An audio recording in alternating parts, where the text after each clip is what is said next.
Армысыздар, құрметті көрермендер. Бұл Балақай арнасы. Мен Досмағамбетов Рахат. Алда бізде тұңғыш президент күні келе жатыр.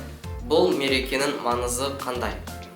Мен өз елімді жақсы көремін. Өйткені бізде табиғат таза, әдемі, көлдер таза. Өзіміздің туымызда бар. Туда бүркіт бейнеленген. Бүркіт ол еркіндіктің белгісі. Көк түс ол ашық аспанның белгісі. Ою-өрнектер ол төр өнеріміз. Отан отбасыдан басталады. Мен ата-анамды сыйлаймын. Мен ата-аналарымды жақсы көремін. Және де өз елімді жақсы көремін. Сендер біздің еліміздің дамуына қандай үлес әкелесіңдер?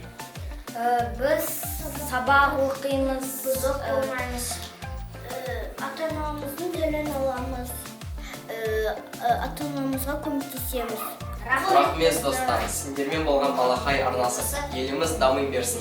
Сау болыңдар.